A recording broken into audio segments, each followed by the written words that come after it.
Tim Johnson. But I'm in the paper. He could make it anyway if they thought it was a motion. So I'm not really sure who's on it all the time.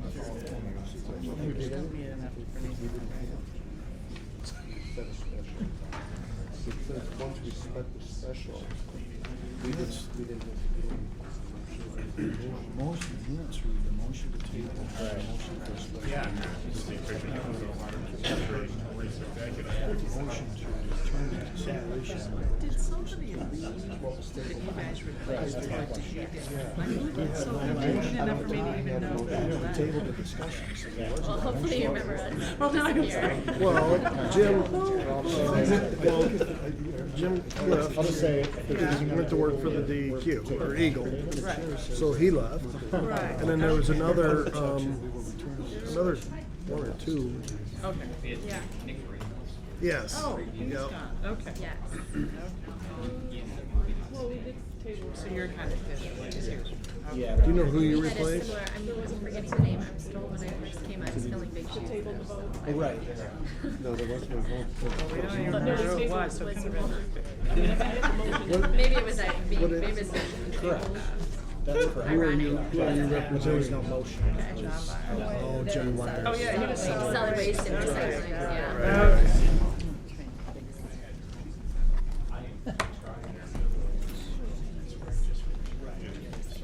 I was gonna say much more.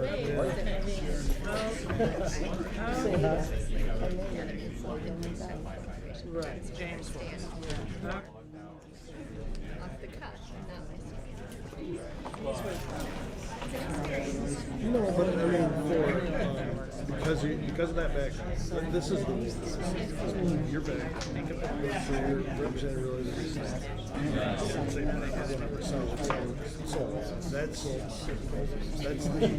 role that you're going to play, and your role is to make sure that it's that they don't slam something through that could affect you or your organizations that you're that they follow. All right, we'll call the meeting of the Environmental Rules Review Committee to order. Thanks everybody for coming today, and I understand it's being live streamed again as well. So first item on the agenda is the committee roll call. Sandra? Janet Barlow. Here. Shayna Berry. Here. Tyler Ernst. Here. Mark Fowler. Daniel Frakes. Here. Dave Manis. Here. Fadi Murad. Here. Robert Niederhood. Here. Jeremy Orr. Here. Eric Pessel. Here. Helen Taylor. Here. Grant Trigger. Here. Everyone's present except one. Thank you. And for the committee members' benefit, Bob Reichel from the Attorney General's office is here. We need to be available to advise the committee as needed. The next item on the agenda is the approval of the agenda. I'd look for a motion to approve the agenda for today's meeting. Second. Yep. All in favor of approving the agenda, say aye. Aye. Those opposed? Okay.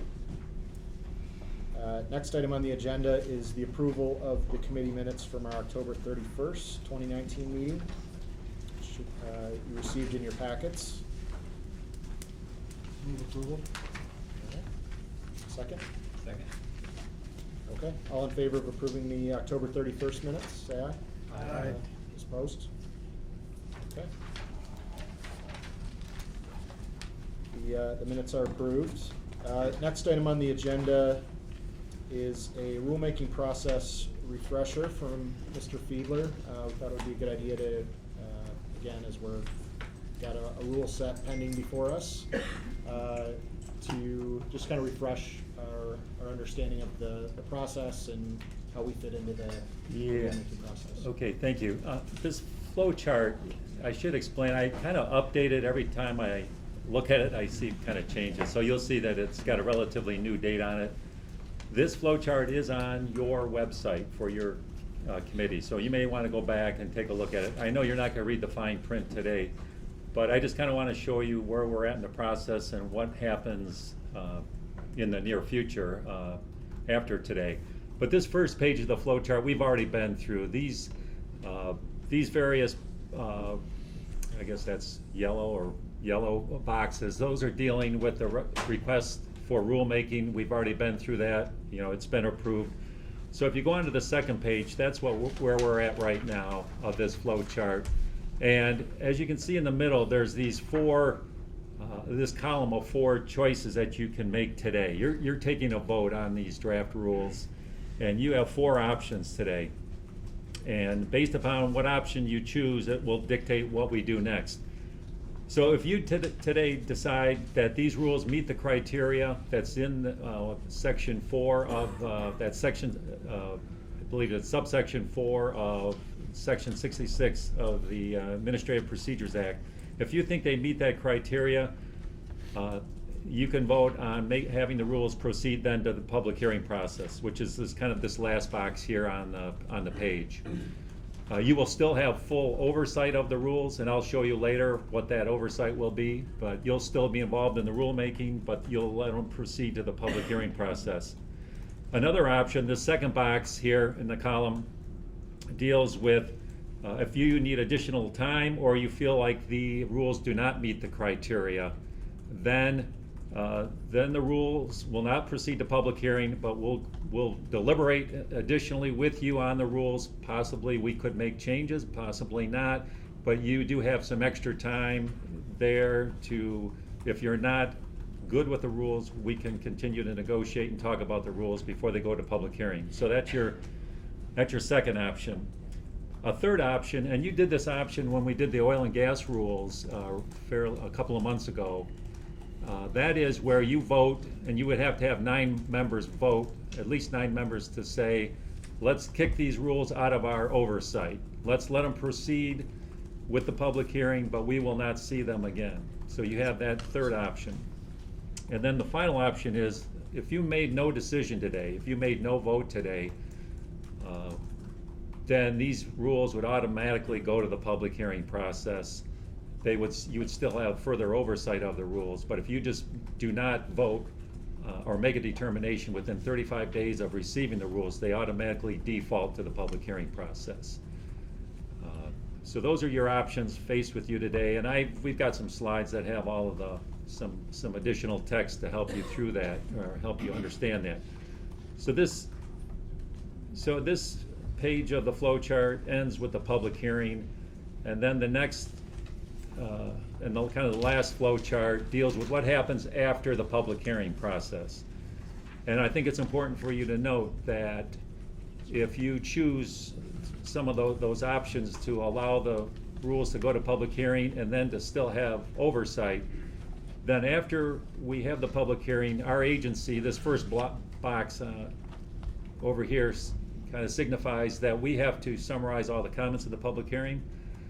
And we will possibly, we don't have to, but we may make changes to the draft rules based upon the comments. And we will deliver that package to you. And then you will have an opportunity to review what we did as a result of the public comment period and what changes we made to the rules. And then this triangle is another decision for you. Just like in the previous page, you get another opportunity to vote on these new draft rules or these new proposed rules after the public hearing. And you can vote to approve them, you can vote to reject them, you could vote to approve them with modification, or you could make no decision, and then they kind of go again into a default process where they continue on in the rulemaking process. But if you reject or approve with modifications, then they go back to our agency for review, and we'll negotiate with you on those possible changes. We may stand firm and say, no, we don't want to make those changes, or we may agree to do those changes. If we don't agree to make the changes, then it goes to the governor, and then the governor determines whether or not she will take your recommendations and go with your recommendations. And if she goes with your recommendations, the rules will start over the process. We'll end the rulemaking and we'll have to start the process over. If she agrees with the agency, they'll continue on with the rulemaking process. So the governor has the final decision before they continue on through the rulemaking process. I know this is a very busy chart, and we'll kind of muddle through it just like we've been muddling through these other charts as we go, but there's a lot of things on this one page. But I just want to give you a sense, that you still, if you vote these rules out today, you still get a chance to look at them before they are finalized. Yeah. Taking questions here. If they go to public comment, and when they come back, if we voted them out to come back, so we voted that part, Yeah. I think the first one, and it goes out to public comment, and then it comes back, and even though you have all of the public comments, you don't make any changes, do we still have to follow that and vote again? Yes. If there was no changes made? Right. It doesn't matter So if we make changes or regardless, not. It goes back to there. Yeah, it goes back Okay. to you to vote. Yep. And you mentioned, in one of the boxes, it requires 9 votes. Were there other requirements of votes for the other options? Yeah, the vote, if you want to kind of off-ramp these rules so they go into the normal rulemaking without your oversight, you need at least 9 votes. All the other votes for those other 3 options just has to be a majority of the members today.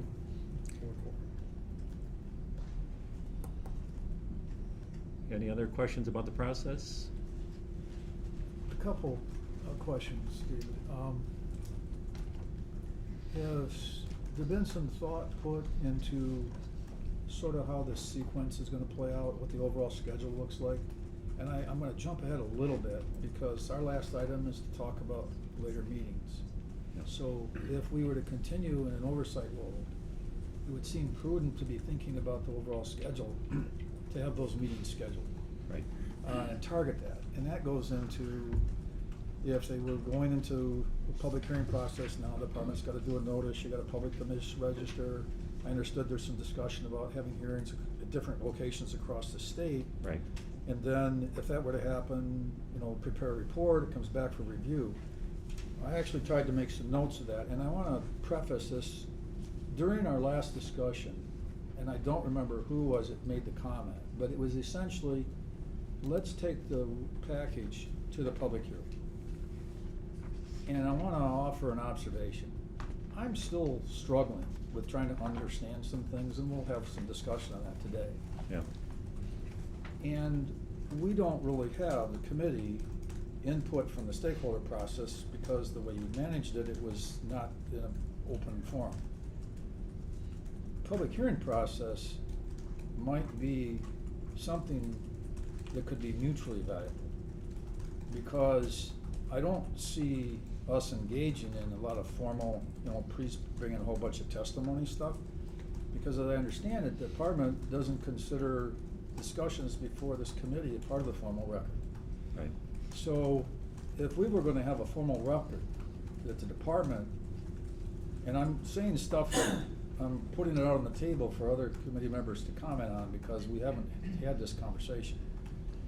We could do a parallel review process, where the things that may come up as questions and issues today that would give me reservations to say the rules meet all the criteria, because primarily of ambiguities, we can still go forward with the process, and each of us engage in some discussions and review during the public hearing process.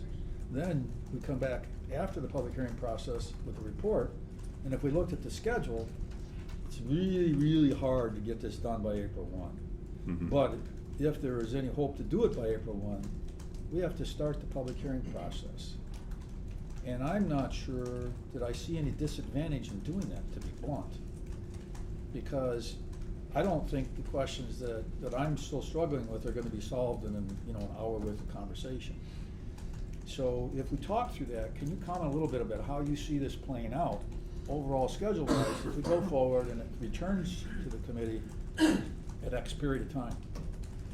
So, the one comment, are you saying that you would like, one possible option is to let the rules proceed to the public hearing process, which is gonna take several months to do, but are you saying you, as a group, as a committee, would like to meet and still deliberate on the rules and try to better understand them during that time? We wouldn't have to wait to the end of the public hearing process. We could have a meeting in January or something like that if there are other issues we wanted to talk about. But the key part of this whole thing is, what are we gonna do today? And what does it mean? And part of understanding the context of this process, I think helps put this in perspective. Because I just think that my own assessment is this committee hasn't had adequate time to really sit down and talk among ourselves about some of the concerns and issues that they probably deserve. But if we were to try to extend the process now, that's gonna extend the entire process. Yeah. So we could conceivably put these on parallel paths, and when it comes back to the committee, be more informed as a group than I think we are right now. That's Yeah. that's what my thinking is, and so I looked at some notes, I put together my own schedule, how long Right. is it gonna take, when the Yeah. notices go out and so forth. And I don't get it to JCAR till April 20th. Now, I'm not predicting anything there, I just try to put the pieces together. Right. So, if we were to start the process, which can be done by us just not taking a vote today, right? Well, Back to that list? if you don't take the vote today, the rules automatically, we start the public hearing process. Exactly, that's what I mean. Right, Was that 35 days expires? tomorrow. Tomorrow. Yeah. So if we don't take a vote today, Right. They still we'll go move. into the normal process, and it comes back to us when? Well, they'll come back for a vote to you after the public hearing and after Exactly. we make changes. But I think Yeah. that's gonna probably take 90 days, don't you think? Yeah, maybe we've got a slide, and maybe Eric wants to come up. This might be a good time to talk about this. I have a slide that we kind of, I think your question is, can this committee deliberate while the package is out for public hearing, Yeah. right? And I don't- know, David, is that? I mean, I don't see anything that would prevent you from holding meetings to deliberate on them, but you're not gonna be able to make changes to the Right. draft No. before the public hearing. That's, But that, you can- but you could deliberate and just talk another about it. voice in the public hearing process But you until it can- comes back to us. But you can do that with or without a vote. Yeah, I think you can continue to deliberate. I'm also interested in what other people think about this idea. I see Jeremy nodding a little bit because he sees this doesn't delay the process. And I don't want to speak for you, of course, but if it's, I think we'd have more time for dialogue if we did it that way. Then I think it deserves, but otherwise, it's pretty unpopular to delay this right now, to be blunt, and I don't know why we would need to do that. Is Let there- me just, Go ahead, James. I guess I would just add that if you go down that road, I would ask people to participate in the public hearing process so it does become part of the record. And not do some parallel track and come in at the end with concerns that should have been raised during the public hearing. Gotcha. Yep. Completely agree with that. So is there any difference between your idea of no vote and vote with oversight? Yeah. No. So Not that's- from a schedule I think- standpoint. I think it says more that we didn't vote if we actually think it should go forward to the public, so that would be my concern. Yeah. A no I vote just- sounds like. I'm a little ineffective. reluctant, I'm sorry, I kind of interrupting you a little bit. I'm a little reluctant to concur that all the criteria are met. So I see it as an alternative to move the process forward and continue dialogue. Because I'd frankly like us to talk more than we have so far. And if we're not gonna get it all dealt with, I don't think. So I started this early on. We're gonna have our conversation and see where we are at the end of the conversation. But I just wanted to try to understand and see what the thought was with respect to the schedule, if we did it that way. I think the idea of voting and not voting, by voting, we would be voting to say that it met all the criteria and we're sending it on to public hearing. If we didn't vote, it would go on to public hearing, but we wouldn't have a vote on whether or not it met the criteria. That's correct. That's really the differentiation. That's correct, exactly. Between the two. But you're not taken out of the process. We wouldn't Either be out of way. the process either way, it's just, I have reservations about whether they meet the criteria, so it's a way to step around that issue, but I'll do what the wisdom of the group is what's involved here. I just was suggesting that, I'm suggesting we take off the table a delay. How we get past that is the wisdom of the group. Well, we're kind of jumping ahead in the Yeah, agenda, so why don't we get back on the agenda? Yeah, Yeah. I think that's a good suggestion. I think the next item is, unless there's any more questions on the rulemaking process Okay. chart specifically, Then I think we'd move to the presentation from the Drinking Water and Environmental Health Division staff regarding the updates to the regulatory impact statement that were made based on the discussion in our last meeting and the questions that the group submitted to the department after our last meeting. Onto that agenda item. Eric, did you want to come up? Sure. I don't have the exact, but I can speak to the general. There was a comment made in 3A about the role of local public health, so we. You might want to come back closer to the microphone. Yeah. The first comment, and again, I'm sorry. Oh, have it I in can front bring of me. those up on the screen. Yeah, Yeah. let's do that. Yeah, I got a copy of them too.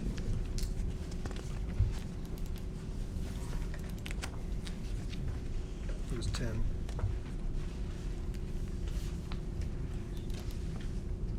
Yeah, and I think everybody has a paper copy of this, because these were kind of updated kind of at the last minute last night. And these are on our website as well.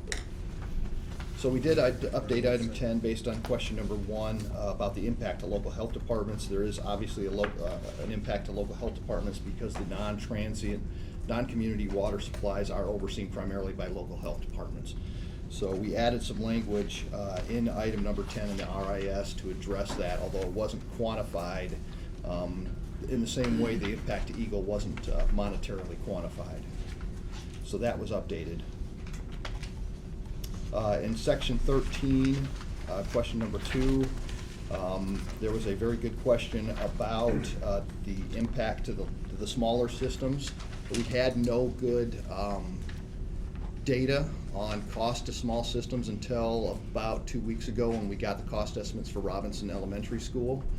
So I took those cost estimates, used those as a cost per gallon basis for a small system, because it does make sense that a smaller system is going to pay a higher price than a larger system would, just based on volume. That cost wound up being about $46, $47 per gallon, which was higher than the cost for the large volume systems. So we took the 15 smaller systems, applied that cost to those 15 systems, came up with an additional $3.6 million worth of impact to those small systems, which made the total impact $11 million. So it basically added 3.6, because those smaller systems were not a significant impact on the cost estimate for the larger systems. They were dwarfed, which is a genuine and a good comment that was missed. Or the existing cost estimate didn't take that into account. So the cost estimate was adjusted to reflect that. We believe that the cost estimate for O&M, for operation and maintenance, it will be the same regardless of size, so we left that cost estimate alone.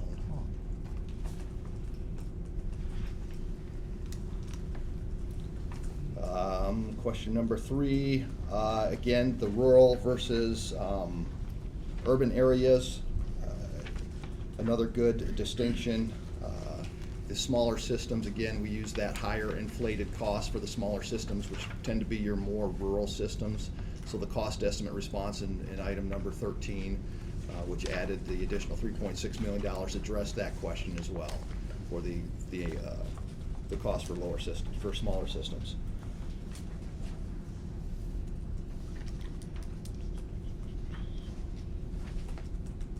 Question number 4, if the proposed rule takes effect, how does that impact Part 201? And again, what is the expected impact on the biosolids? So we drafted a response to that. The groundwater cleanup standards for those 2 chemicals will be changed automatically as a result. The state may move forward for groundwater standards for the other 5 chemicals regulated under the MCLs. However, that process will follow a standard rulemaking process such as this one, where there will be a stakeholder group and public comment. Any new groundwater standards would be factored into future decisions regarding biosolids. So that will become a factor in that program. However, the exact impact is definitely hard to quantify. Question number 6. How would we respond in general? I'm paraphrasing. How would we respond to evolving science in case a new study came out saying that the proposed MCLs were no longer protective? or that a chemical that we haven't had an MCL developed for is now a concern because of a scientific study. Our response was basically that we were able to do these MCLs in a 6-month period, so we feel that we have the flexibility if we have new science, and again, this applies to any contaminant in the Safe Drinking Water Act for the state of Michigan, that we are nimble enough to take that new science and incorporate it into the rules in a very short time frame. So I think we are fully capable and fully cognizant that if science does dictate a change in the MCLs or an addition of a different chemical, that we can be responsive and add that in short order.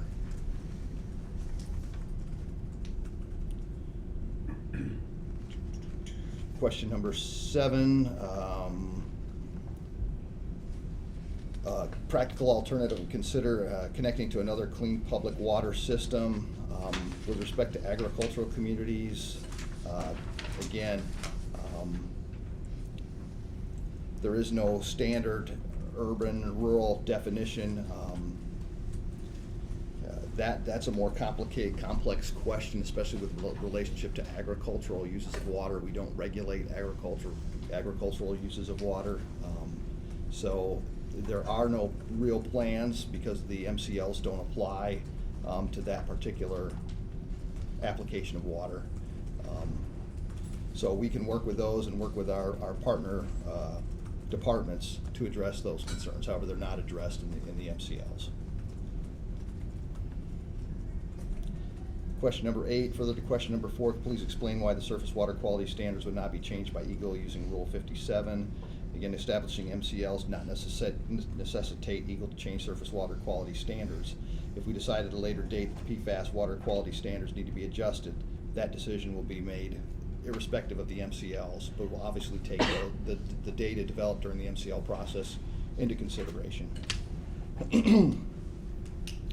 Question number 9, what is the estimated impact on small business state agencies such as MDOT or agriculture or any municipalities in Michigan or any other category of stakeholder when the PFOA and PFOS standards are changed? Again, if the entity is responsible for either causing a PFAS release or being responsible for due diligence for those 2 chemicals, under Part 201, they would be required to meet those standards. Again, the impact is impossible to determine as far as the exact financial impact, but that would go into consideration definitely for cleanup standards for cleanups going forward. Question number 10, what level of discussion occurred during the stakeholder process on the impact of the rules would have on Part 201?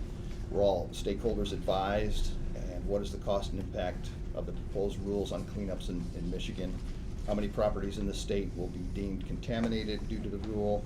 How many of those are residential?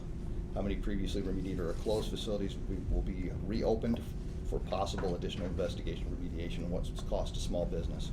And again, the issue was discussed. We brought this up specifically in relationship to the 2 chemicals.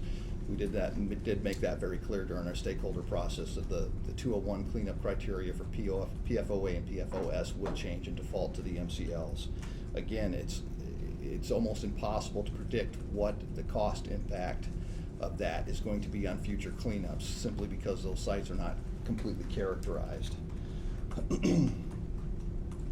So because of that variability, it's not practical to determine the impact of the change. Again, even if it was the impact, it's a result of current statutory applicability and not a regulatory requirement. Question number 11, please identify and describe in the IRS provisions of the drinking water rules and statute that outline how EGLE will administer the administrative consent order. Question number 8, and ensure an approach that balances the need to protect public health with the fiscal and technical realities the supply is facing. And again, we routinely enter an ACO as a mechanism for us to bring a system that is in violation of the Safe Drinking Water Act back into violation. Each ACO is a separate process, so there is no standard path that we follow. We take into consideration the unique circumstances of each supply, the technical, managerial, and financial capacity, and the adverse public health risk that's at stake. So that is done in a negotiation process, and each ACO is tailored independently. So the official answer is that we routinely enter into ACOs with facilities and systems that are in violation of environmental standards. These joint agreements are negotiated to clarify expectations, set reasonable compliance schedules, and permit systems to continue to operate while correcting environmental challenges in a timely and appropriate manner. And again, we appreciate your interest. We did make changes based on your comments. We appreciate those comments. So if there are any questions or concerns, I'd be happy to answer those. Sure. Okay. Go ahead. If we go back to 5, your response to 4 and 5, I'm trying to sort out 2 issues here. One is with respect to biosolids. As I understand, most of the work that's being done now is evaluating the potential for substances in the biosolids to leach into groundwater. So if we could adopt new MCLs, wouldn't they essentially be uniformly applied to groundwater wherever there's biosolids are being applied? Not necessarily, and again, that goes through Water Resources Division process. The sampling methods and the standards for biosolids are different than drinking water. So this rule set didn't consider that. It's not a part of the rules that we're drafting, but you know, I'd have to defer to Water Resources to determine how the MCLs would impact that. But it's not like the groundwater cleanup standards. They set those standards independently. Right, but what I understand is there's an effort underway to establish a screening level in biosolids. Yes. Let's say, for sake of discussion, for a PFOS, it's 100. And that's predicated on an expectation and a belief that you could apply the biosolids with 100 and not cause an adverse impact to groundwater, or it wouldn't leach into storm drain tiles and get into the surface water. So if you, and you would normally operate on the expectation that you'd be protecting groundwater to meet MCLs. So if you lower the MCLs, then you have to lower the expectation in that screening level for the biosolids. Yes. So I think the answer is the adoption of these standards will make the threshold value for applying biosolids more stringent. Now, In general. what yeah. that number is going to be, we don't know. Absolutely. But I think the answer is it will make it more stringent. In And so general. I just think that it's probably, I know it's being factored and I know the work that's being done and so forth, but I think that's probably a fair characterization of the impact the MCLs will have on biosolids. It will make it more challenging. But here's the interesting thing. I'm curious, because I haven't seen the data on the biosolids, that generally when you sample groundwater, you find more PFAS than PFOA. So the result of these standards actually makes the PFOS go up, but the PFOA go down. So in those instances where you have more PFOA, you're likely to get a more significant impact in the biosolids program. But I don't know what the data is there. But that takes me to my next question with respect to surface water. The surface water standards also include for use as drinking water. I'm assuming that if there's a new PFOA standard for drinking water under the MCLs, that also apply to a surface water body that's being used as a drinking water supply, would it not? Not directly, and again, it's not my area of expertise, so I don't want to speak for Water Resources Division, because they set those independently of the MCLs based on where the contamination is. And again, there are standards for surface bodies of water that are used for drinking water sources, but Well, it's not a direct the current correlation. PFOA standard for surface water used as drinking water is 420 parts per trillion. Right. This is now 6 or 8. So when the state looked at the drinking water and the systems that were kind of having detect for these, Yeah. they're capturing those systems that are pulling from surface water. So that those numbers are basically factored in to the earlier data on where drinking water facilities would have a challenge with surface water. Now, the other thing where we don't get more specific here is that a lot of surface water standards is based on basically it getting in fish, we're eating fish. Right. Now, some of the health science around that's been done in this area may impact those down the road, but again, we didn't think we could kind of slice and dice out that exact effect. So we think we've caught the drinking water systems through our other data sets. You know, again, they will be reviewed in the future. So based on- relative to how those systems operate, the cost impacts to them that you've evaluated and how the MCLs will affect them, you factor that into the estimated cost to comply without saying that you're gonna have to change the drinking water standard in the surface water body to match the groundwater. Because the MCLs apply to groundwater, right?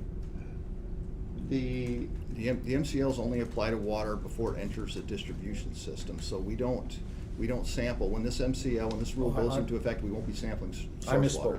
misspoke. Okay, Because of 201, they're gonna apply to groundwater. correct. But under Groundwater cleanups. 201, they wouldn't apply to the surface water Correct. until you do a Rule 57 modification. Right, And you don't need to do that modification to implement this program because you factored the cost in, irrespective of the quality of the water they're bringing in, because they have to meet it at the point of distribution. correct. I see. But we do work with Water Resources Division to develop source water protection areas and wellhead protection areas. Mhm. And that criteria is primarily designed for that. So we want setbacks, we want that kind of protection from areas where we know this material is gonna be land applied, or where we know that a wastewater treatment plant may be, you know, having some kind of But effluent. isn't it inevitable that there'll be a Rule 57 change here? Because otherwise, you're saying to a community that's drawing water from a surface water that meets 420 parts per trillion, they have to treat it.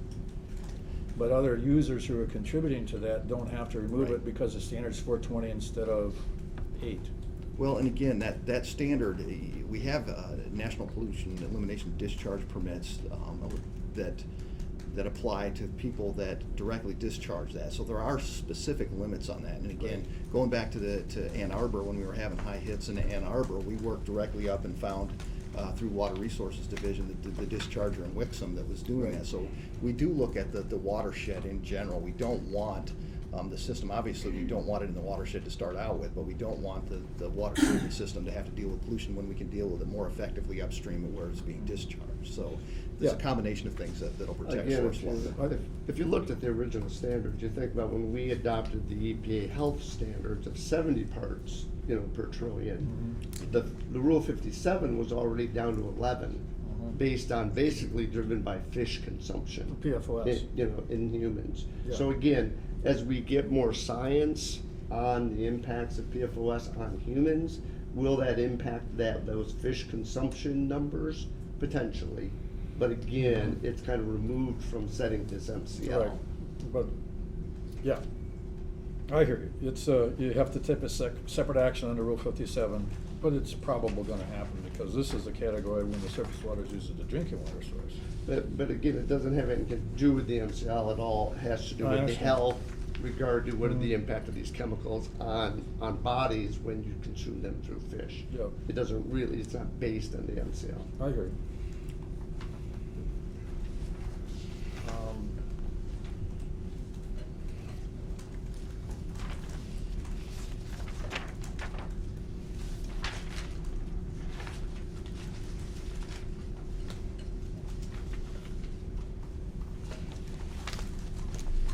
Thanks for the clarification, Aaron. Thank you for the questions there. That's all I said. They were good, thought-provoking questions. We appreciate Any other the input. questions? Yeah, Dave? There's we brought up the change to the 201, section 201, whatever it is. Could you just explain that linkage a little bit more for me? I mean, you talked about being statutory versus regulatory, but could you have explained that? Yeah, Some would want me to- explain that if you want linkage. to. Whoever wants to. So for the two chemicals where there's already a standard, if we update the MCL, the change would automatically apply to 201 So there's a standard in 201 for those two PFAS, chemicals. PFOA. Right. For the other 5 that don't currently have a standard, there was provisions that were added to the law last year in December. Those basically require the department to go through a process where we would go, and the process is kind of detailed, set out in that section of where you pull various figures from. And you could kind of develop the same sort of standard. Once we've developed those standards, once developed and published, actually go into effect. We introduce a rule simultaneously to mimic those, and that rule goes through the process. But once those numbers are basically developed pursuant to the latest science, they automatically go into effect. That is not impacted by this MCL whatsoever. We could independently, for those 5 chemicals, take the health data that's now been derived, establish a standard, and put it into effect tomorrow, as long as we introduced kind of a new rule set at the same time. So again, it's designed to make sure that that science has oversight, but to make sure the public is being protected by, as soon as that science is developed by the department, people notice, people have an input on that establishment of that standard would go into effect immediately, but it is not dependent on the MCL process. It is its own separate 201 process. And continue to keep you on the spot a bit. If there was a value in trying to put some type of estimate over the impact of the change in 201, what would the department have to do to figure that out? Yeah, again, Survey people or something? Yeah, that is why you're not seeing specific data here, because basically you have so many classes of sites. Under Michigan law, people don't even have to tell us that sites are out there. So there's a whole number of sites where the responsible party might know they have a site that has PFAS, but they are not required to tell the department. So it's impossible for us to basically put any dollar figure on those. There are some sites that we know about. A limited number of those, we have some PFAS numbers on. We could do some estimated on a very small sample of those sites, but we don't have any confidence that you could extrapolate that into the bigger universe of sites across the state. There's just not enough data there, and therefore that's why you see we acknowledge that yes, the science, these numbers will drive this, but there's no way to develop an estimate that we think with any confidence that this should be relied on here. So for again, just bear with me here, so for the cleanup purposes, again, it automatically becomes the MCL. Just for the 2. For the 2, Right. PFAS and the PFOA, right? Correct. Okay. So that would be the cleanup standard for someone to try and clean up groundwater. So Correct. if a firefighter comes in, a fire department comes in and sprays foam over your facility, and you've got to clean it up, I assume. There's a no- Then this is the new standard you've got. That would be correct. As opposed to you're able to tolerate a higher standard in other places, because really what we're talking about, the rule is what's going into the distribution line. Yeah, We want the distribution line to be Yes. very, very low, and that's what the science says. But we're taking that same standard then and applying it to a cleanup situation, which is not necessarily water that's going into a distribution system. But it doesn't automatically apply. The question is always asked, where is the public exposed to this groundwater contamination? So there's always this question of, is there any exposure? In some cases where there is no exposure, responsible parties on a regular basis don't do anything. If there was a community water supply there that was pulling its community water from that groundwater, then you have a potential exposure path. Then it could factor into what a cleanup looks like at that site. So it's always looking at both exposure, where is that exposure to the public going to occur, and the standards set on what's it take to be protective of health at that exposure point. So not automatic, always looking at where is the public going to be exposed, minimizing that exposure. So is that like CERCLA scoring system of exposure? Yeah, the CERCLA is the federal cleanup law. This is Part 201 is the state cleanup law, but they look very similar in many fashions. Yeah, Fadi? I have a question on 9, the response to 9. Help me out, when we're saying that, I understand the causing PFAS release being responsible. Due diligence associated with that, so due diligence is when you're doing the transaction, somebody's acquiring a parcel or related to that. Is that from the time the MCL or the Part 201 standard is established? by connection with this NCL and onward, or is it future responsibility? Is that, As far, am I asking what? yeah, I understand what you're asking. So if somebody comes in to buy a piece of property or buy Already bought it before this became. a standard, again, the MCL directly doesn't apply to it, and I'm not sure, and again, I'd have to defer to James, how the 201 site cleanup criteria, but there has to be, I'm not sure what the due diligence requirements are for any kind of transaction like that, especially going backwards. If it becomes part of, part 201 standard. Yeah, so you're looking at, I mean, you Is that a watch the retroactive parade. application with that? Well, it's only retroactive if you are the owner of a site that is contaminated. You have a due care responsibility to make sure the public is not being exposed. So again, looking at that exposure route again, any owner of a known contaminated site, if they knew that they had elevated PFAS, PFOA numbers, would have to make sure that they are taking steps to minimize that public exposure. Sorry, I misunderstood. It's also worth noting that PFOS number actually goes up. Or do you keep them more stringent? So you only drop it, you only change it if it's more stringent. So PFOS number won't change then, but the PFOA number will, right? PFOS Because was the PFOA 16. will go from 11 to 8, but PFOS is at 12, and I think 201 only adopts the one if it's more stringent. I don't think we're gonna default back to 16. I think that is correct. Is that- Are you talking about the surface water quality? No, it's No, the 201 the 201 criteria. cleanup standards. 201 criteria is 12. That's for CSI. Yeah. It's 7 at the moment for both. Oh, yeah, that is GSI. So, That's independent. Again, that's so the the rule drinking water 57. goes to, so we'll go to 16, but GSI stays at 12. Correct. Because it wouldn't be changed. It wouldn't go back up, it would go up.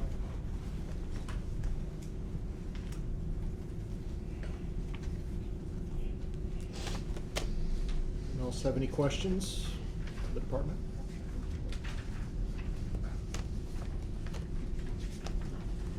Okay, hearing none. Yeah, thanks for your time, and I appreciate you hearing the concerns of the committee and making the edits to the regulatory impact statement and your responsiveness. So, thank you. All right, next item on the agenda is public comment. I've got 3 public comment cards here. First one is Tim Minitas with the Sierra Club.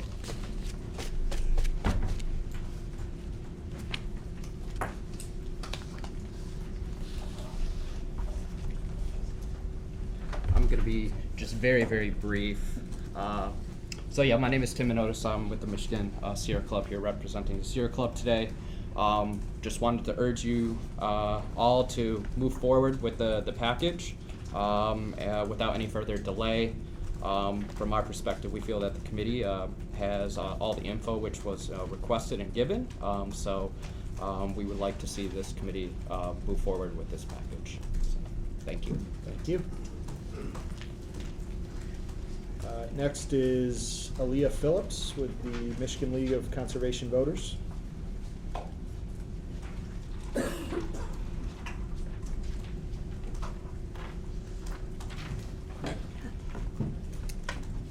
Hi, everyone. Aaliyah Phillips with Michigan LCV.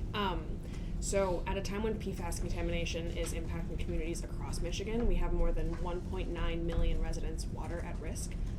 We must move very, very swiftly to protect the health of these communities. We are aware that PFAS is toxic and persistent in our environment and bodies.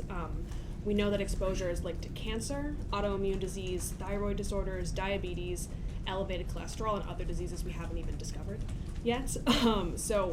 So far, Michigan has been ahead of the curve on testing, which is a step forward, but that's not enough at all. We should not only be the first in the nation in testing, we should be the first in the nation in actually taking action to protect families and protect communities. So Michigan LCV is deeply disappointed that this committee delayed moving forward with drinking water standards for PFAS 2 weeks ago. And with the lack of urgency and action from the federal level, it's on us as a state to act, and it's on us to act now. Additionally, studies have shown that the vast majority of Americans already have PFAS in our blood. I actually live in the Huron River watershed. I've been in Huron River my entire life. I'm sure that I have PFAS in my blood. And that means that even small increases in exposure can have significant impacts because it builds. And that's not even talking about like the interdepending, like, co-chemicals influencing us like differently. We don't know. So states like New Jersey have recognized this, which is why they are actively working to minimize additional exposure. Michigan should be doing the exact same thing. We have a responsibility to take swift action and treat this water contamination problem with urgency. So we urge this committee not to delay this process any further and move forward now to establish a tough drinking water protection for PFAS. Thank you. Thank you.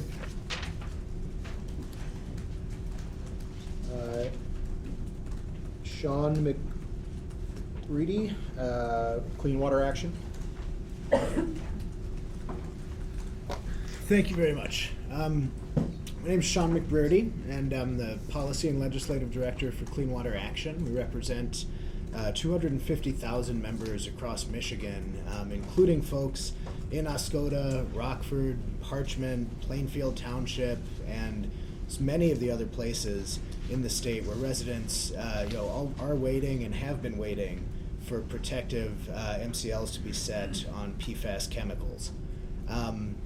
These standards that are before you today are well grounded in current science, and we really encourage you to put these in place as soon as possible to protect the health of Michigan residents. There are people across the state right now. We've talked a lot today and in the last meeting about possible financial burdens on industry or on regulatory or on the regulatory community. But what really hasn't been talked about is that there are people across the state right now who can't drink the water coming out of their taps. And that is a real concern to us, and we hope it's a real concern to the folks at this table as well.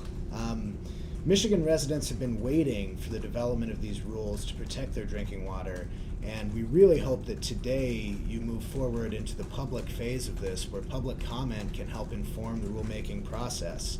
So far, the development of these rules, as you know, have been informed by current scientific studies, and they've also been informed with input from a broad group of stakeholders, including industry groups, environmental organizations, public health professionals, and impacted communities. For years, we've known that these chemicals are detrimental to public health and cause an array of cancers, including thyroid issues, developmental problems, other negative health outcomes as well. So now really is the time for action and to move this into public comment. So I strongly urge the members of this committee today to consider the impacts that PFAS contamination has and has had on families that can't drink the water from their taps. In Rockford, at the House Street site, there's a childhood cancer cluster. In Oscoda, there's white foam piling up on the beach, and you can't. My grandmother lives in Oscoda actually, and my daughter can't swim at the beach in Lake Huron by her house. There are some real concerns here from communities across our state, folks who've been waiting for an answer for a long time.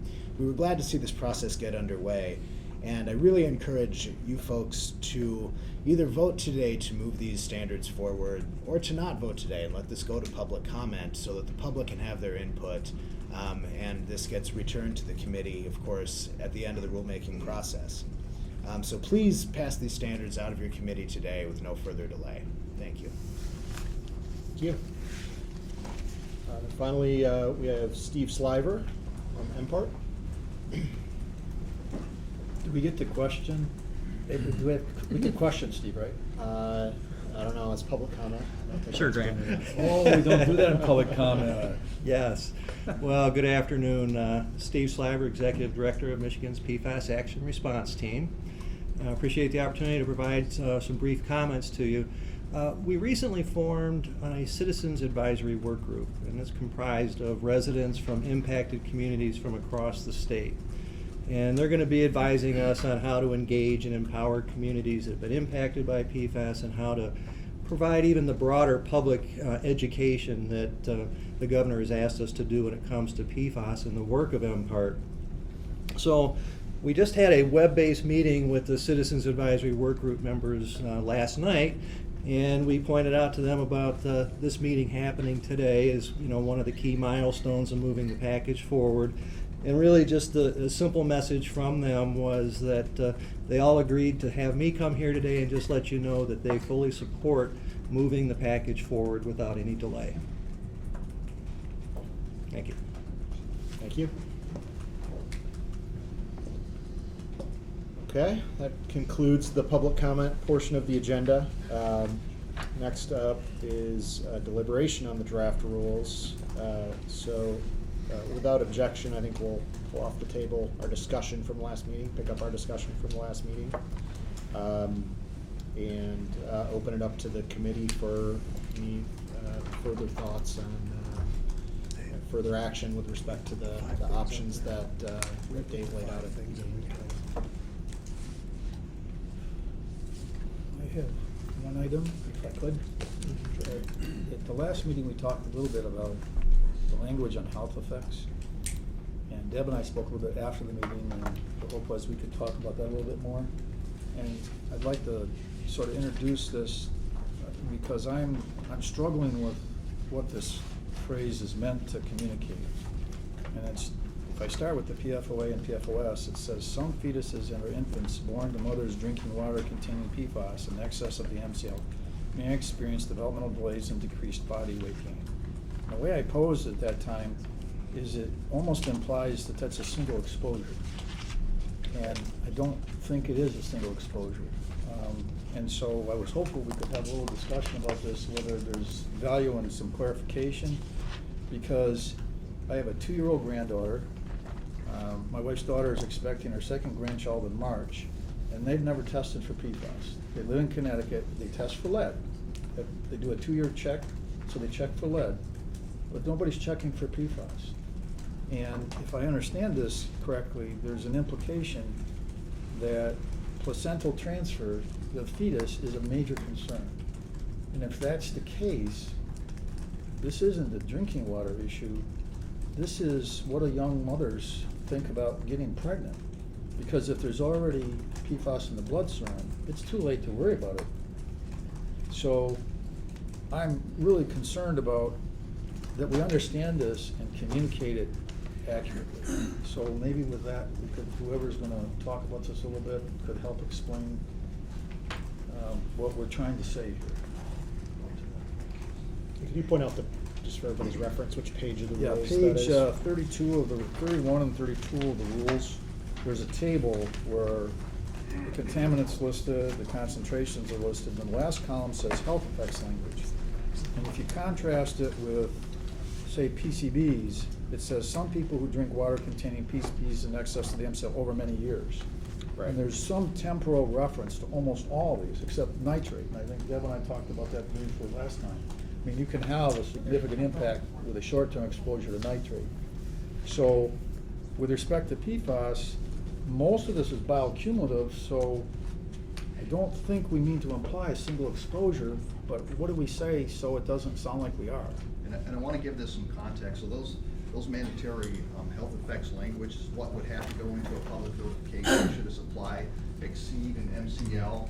So that's where this comes into practical application. So if you're sending a notice out, you Yes, incorporate that you are language. required to So have Eric this gets a language in notice, there. Yep, and and it it's gonna have says, that it'll exact have that language language in in it. So, yeah, I just wanted to put that in context, so.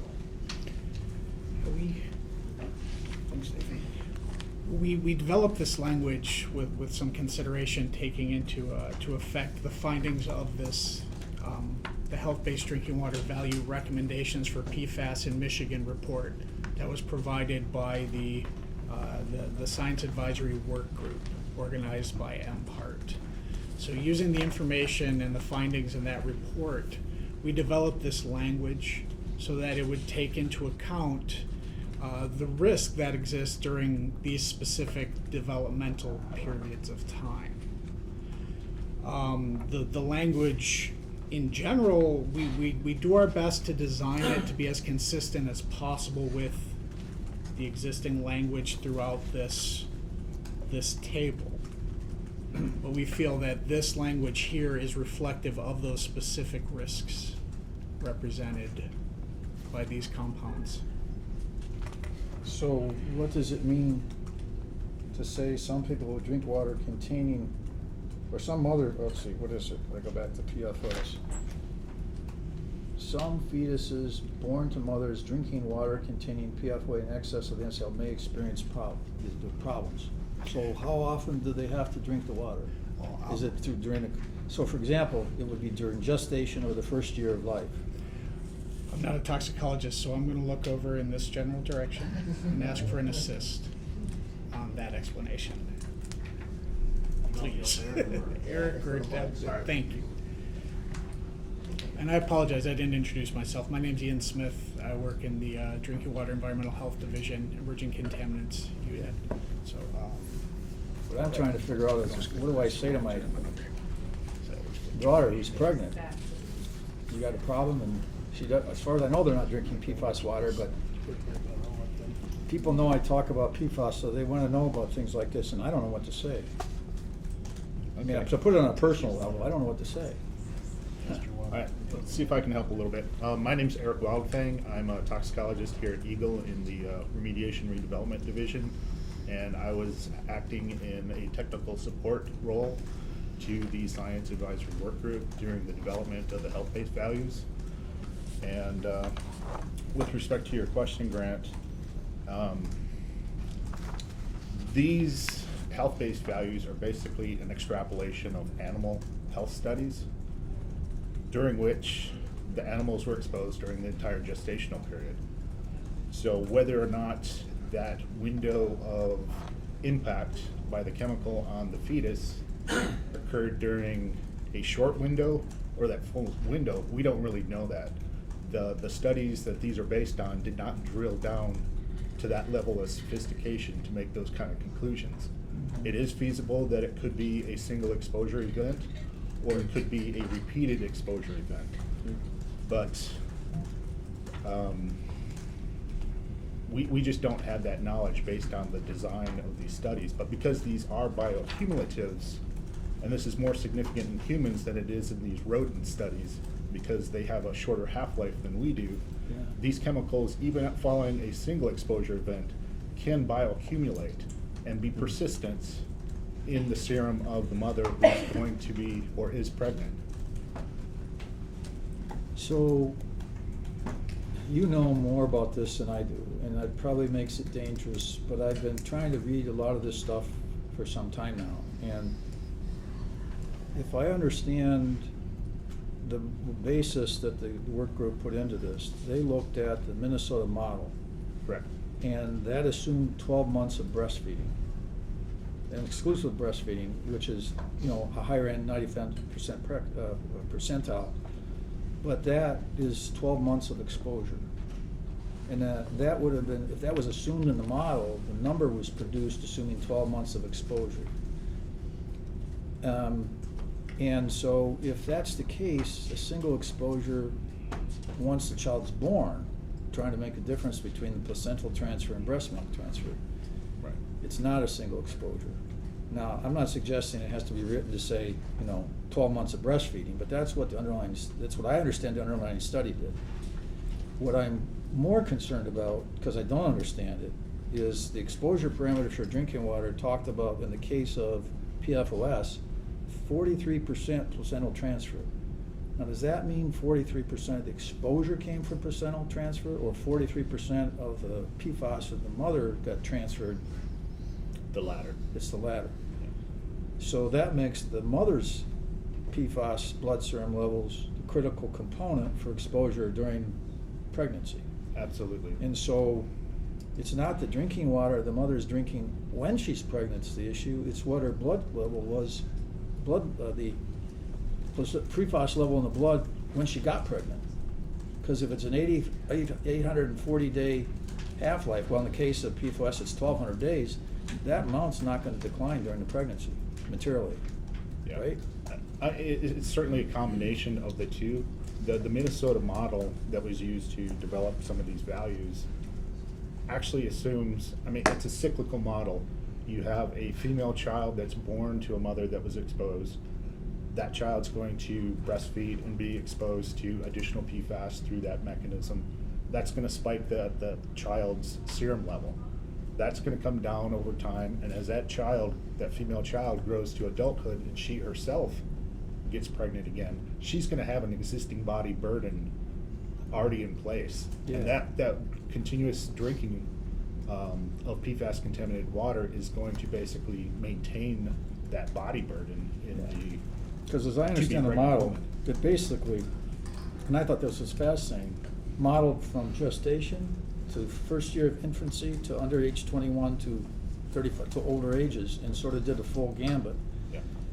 And the thing that, one, I think we need to understand this maybe a little bit better, but second is, if you're talking to a group of young mothers, what do you, and they look at this language, what's the explanation that's given to them? What do I say to my daughter I don't think has the exposure, but I would say to a woman of childbearing age, you should have PFAS checked in your blood serum before you get pregnant.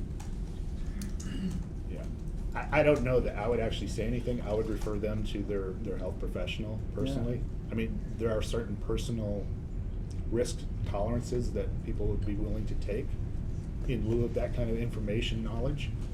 But here's what I have, and I really wish others would weigh in on this a little bit as well, because here's what I'm struggling with. I'm struggling with, on the one hand, I don't want to create panic by young mothers by implying a single exposure that they just somehow put their child at risk.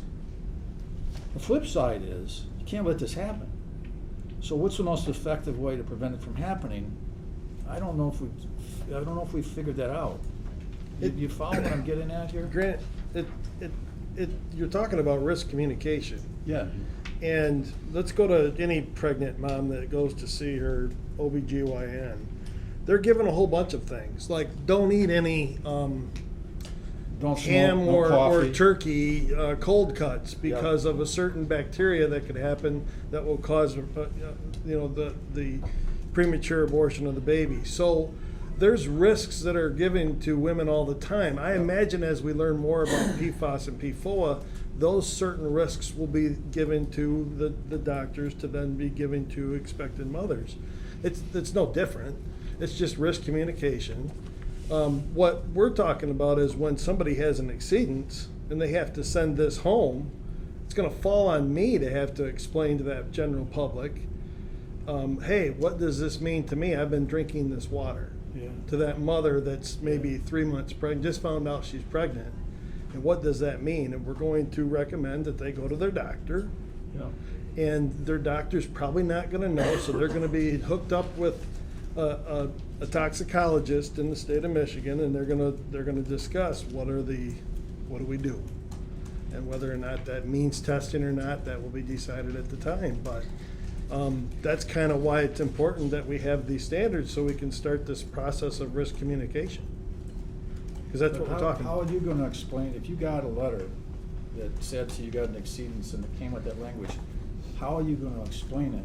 I'm going to already have, I'm already going to have given a letter to all of the docs in my area as well, so they're aware that this is possibly coming, and so that there can be a discussion, because our recommendation is always going to be go to your doctor, speak to your doctor if you have concerns, and so that's where the rubber's going to meet the road on what's discussed with that young pregnant ATSDR woman. has a really excellent summary, written summary of basically to give to the medical profession to help explain PFAS, So, Grant, but it doesn't deal with this. We've been working with the medical professionals in the communities.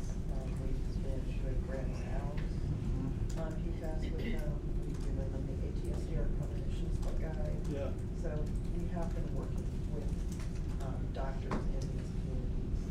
But And they that- come to us if they have questions. But that guidance is if I went and said to the doctor, what about my blood level? No, there's This a guide is- for the public to talk to their doctor, but there's also a clinician's guide for the clinicians Right. themselves. This is fetuses in young infants, and I haven't seen something that puts this in context, because this implies a single exposure. I think it's silent. I think it implies a single exposure. And I think this is, This is a good point, but I mean, I think in my mind, I think we're probably close. And if you got suggested refinement to this language during the public process period, I think this is a good time to put this on the table. Yeah, well, I mean, yeah, I'd like that idea, and Eric, I mean, people who have to deal with this and. And I do talk to pregnant women, or I have, my staff, when Eric sends them to the toxicologist, it's you know. Send them to her. Pretty Pretty and trite. we have talked to them, and it is a, what are their levels in their drinking water, how long have they been drinking it, those are the kind of conversations we do have. If you all think I'm overreacting Well, to the implication it's a single exposure, then, you know, and there's a way to somehow deal with that, that's what makes me nervous. I guess I'm just saying, we're open to looking at other Yeah, suggested yeah. language. If you think What do you- something better reflects the science. What do you think, Jim? Yeah, and from what you said, my understanding is based on the science, it's theoretically feasible that a single exposure can bioaccumulate, right? And because of that, and you know, you talk about risk communication, because of that, it's probably legally and probably from a public health standpoint necessary to communicate the most protective standard of it. Would that be the case? Based on the basis of these studies coming from animal studies, I mean, that is one possible outcome, or one possible conclusion that could be made, certainly. But that's looking at one source. You know, we are not exposed to a single source. That's why we have a pre-existing body burden, you know, currently in 99% plus of the population. You know, that's coming from other sources such as treated carpets and upholsteries and, you know, a multitude of others, food wrapping, and stuff like that. So we've already established a body burden. We are just adding to it potentially with allowing PFAS to occur in drinking water. Actually, maybe to James' point, if it's acceptable, maybe we should take a little side conversation on a path and have some further discussion on this, because what I understand about the model is it's assumed 12 months of breastfeeding. And if that's the case, it's by definition, in the way it was modeled, not a single exposure.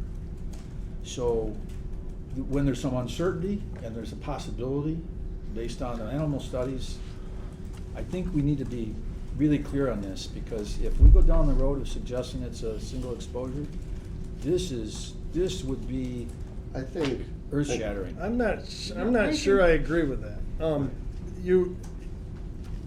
It doesn't matter what the number is. We're letting them know based on an exceedance. Let's say the exceedance is 1,000.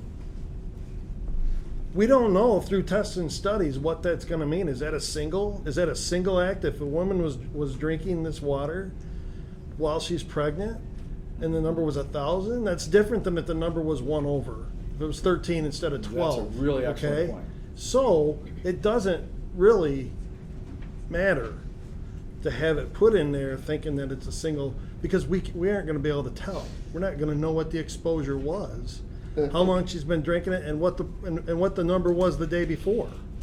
We can only know the number the day we tested.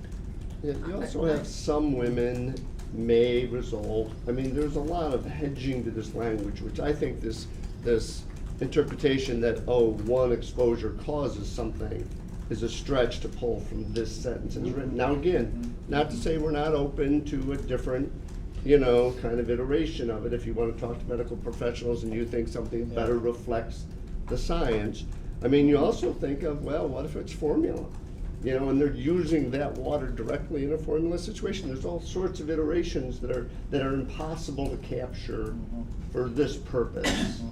We're open to it during the public hearing process. We'll look at language if you think something better reflects it, but I think we're getting into a level of detail. Yeah, and I agree with that. Actually, I just don't want to underestimate it, I don't want to overestimate it. Go ahead, Emily. Point noted, but I actually think, as pick your poison. There's so many things you can read. The most important thing is to trigger me to go talk to a doctor. So if you actually made it more relaxed, that would be more of concern to me. I'd rather it trigger me to go talk to someone.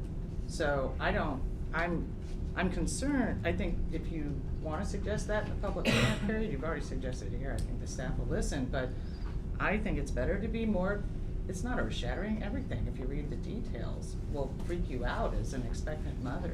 Yeah, I know. So it's better to be cautious, and I think then it's a subjective choice of that person. Mhm. But it definitely is not a reason to delay this process, if Well, that's I'm where not, you're I'm going. not, So- I'm not suggesting that. Yeah, and I think really we're here to talk about the rules, and I think it gets into risk communication, which is something that these departments deal with all the time. And I'm not sure we're there to programmatically suggest all their programmatic, but we can comment on those things, so. Well, this is language that goes into rules, that's why I brought it up. Sure. And so, it just, my main goal is just understand it and make sure that we're not underestimating it or overestimating it. Because Well, I think this, that this we is, do the to me, best this we- is the most important language I've seen in this entire process. Good point. Any other thoughts from the committee? Yeah, I'd Go like ahead. to make one. I just, I wanna compliment the response of Eagle and the departments on the answers to the questions. I think this is really well done across all of it in terms of the details, in terms of the questions that were raised at the last meeting. And I guess I just wanna share that I think actually we should be open to the consideration of approval and not having it bounce back, simply because I think the thoroughness of what I'm hearing these departments are going through, combined with the time element of communities, that I would trust and actually believe that we could also all individually go to the public comment period to communicate additional concerns.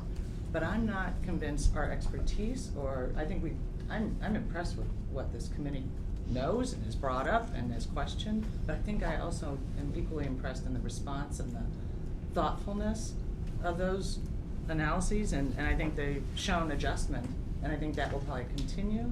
So I think we should be open to the consideration of approval with it not bouncing back because of expediency. Yeah. Fadi? If I would probably add to what Helen stated, I think a vote to move forward with a potentially public hearing that could reveal more information that may impact how we look at those criteria the second time when it comes back is still fine. You have not essentially approved it once and done, because the public hearing will reveal to everyone if there is a merit to it, new information that could be looked at the second time it comes back. Looking back again at those criteria to see whether we did it right or there were new information, so. Right, well, and I'm probably be even more proactive in saying, I don't think it needs to even bounce back, Yeah. so that's all, and that's what I'm moving, that we consider. Any other discussion at this point? Okay. I think my perspective is sort of like yours, Fadi. I think that, this has been involved in prior rulemaking processes. This is, for complaining about delays, this has been a pretty quick process from, and kudos to the department for putting in the work over the summer and developing these rules really quickly. But it has, as compared to other rulemaking processes, come together pretty quickly. And so, just speaking for myself, based on the discussions we've had and the feedback from the department, I'm pretty comfortable as well moving it forward through the process. But I also think that,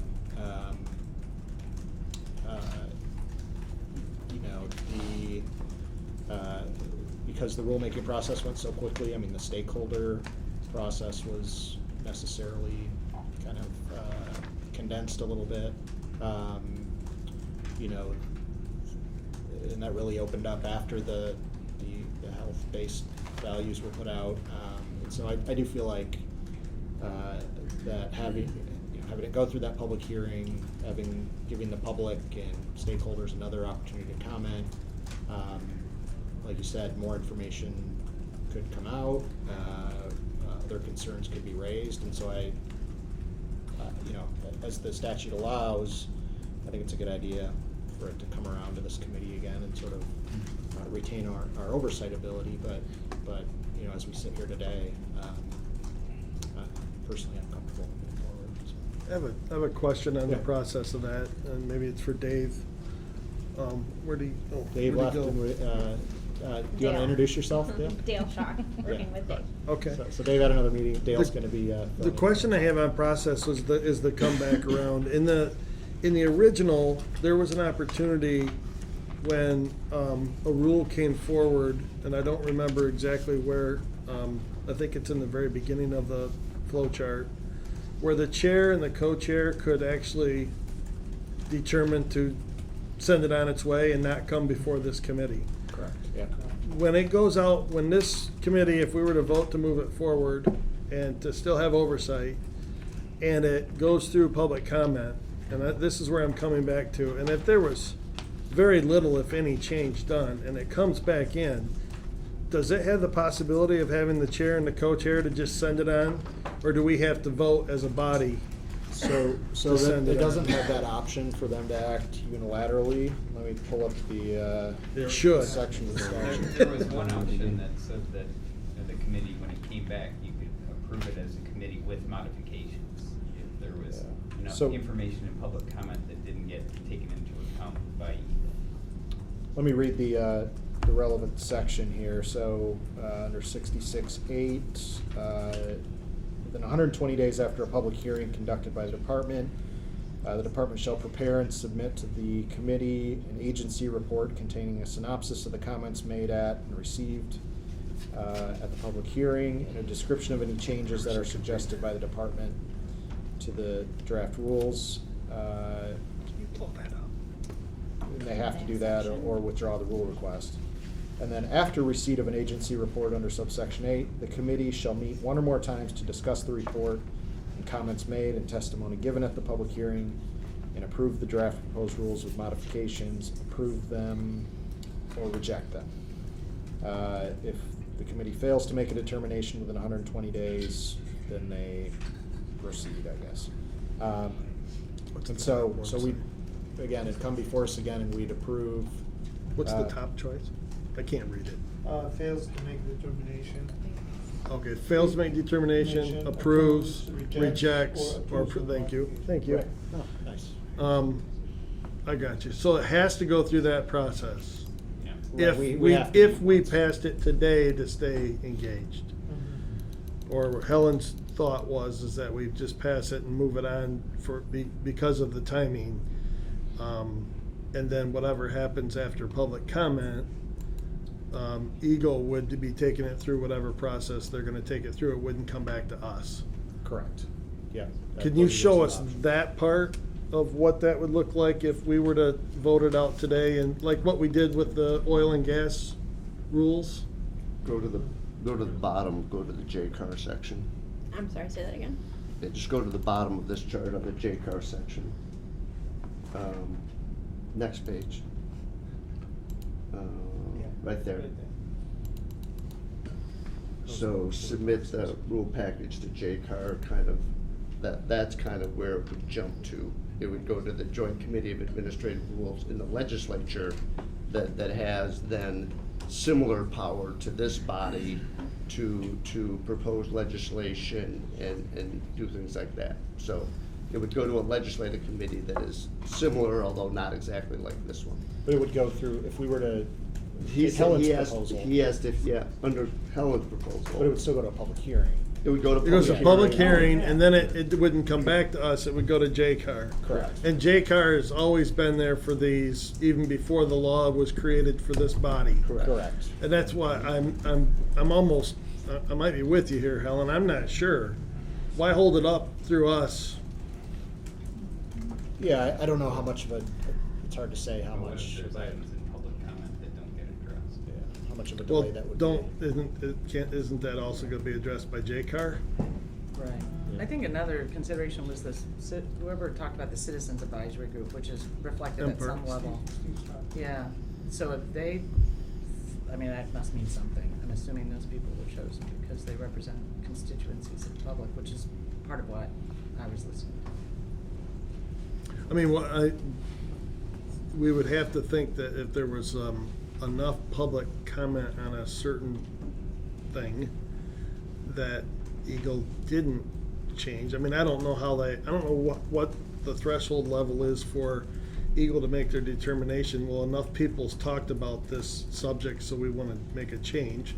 I don't know what Sort of that their threshold is. discretion. Yeah. Yeah. You know, Sort I of think discretion. anytime you go to a public hearing, it's public comment, and people keep track of for and against.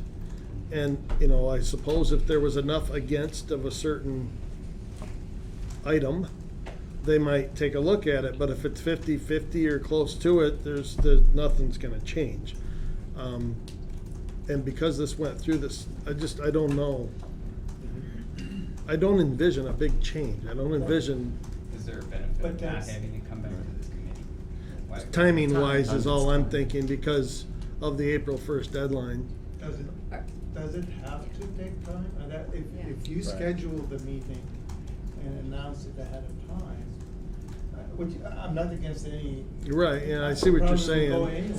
If we, You're yeah. assuming how- it's gonna be a delay. I Right. think this committee role is to look at those rules.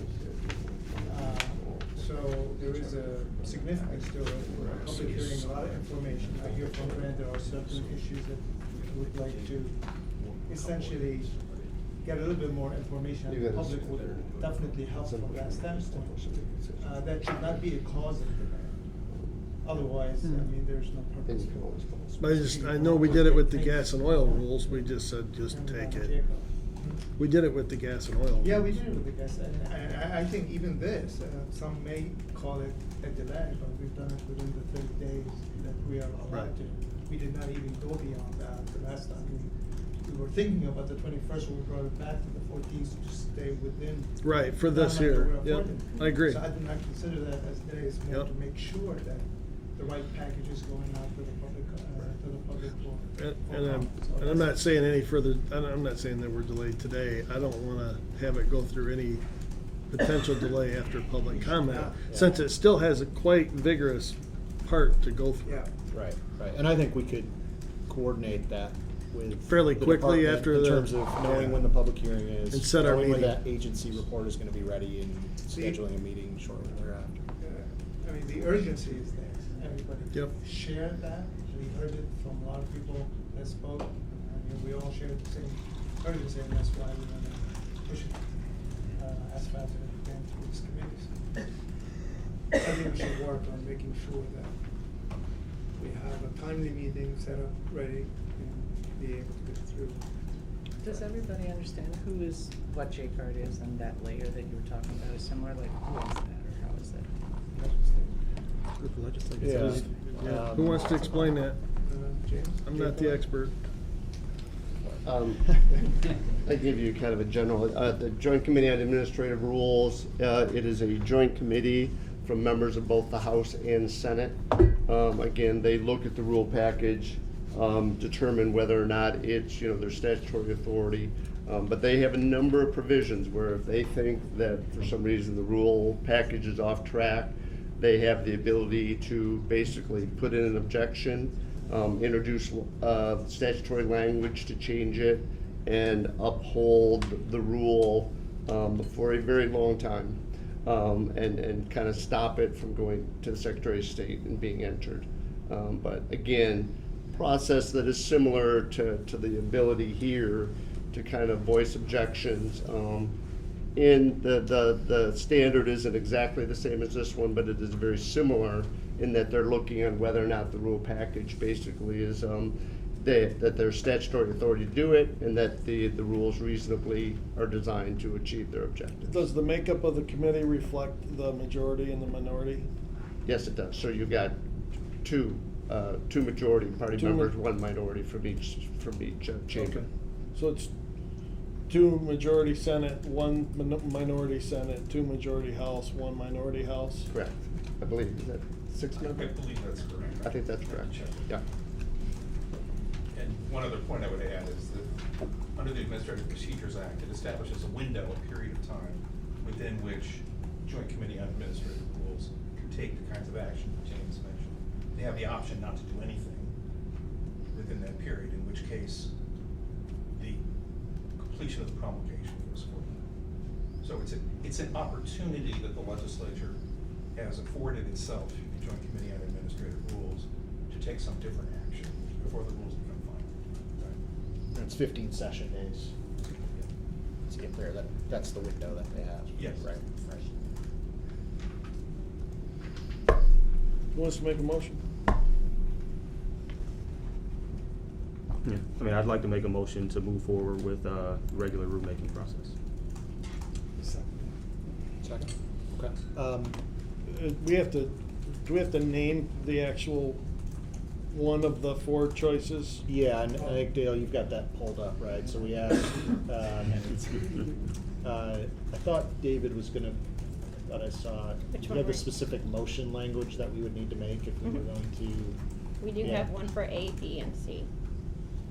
Say, next slide. Next slide.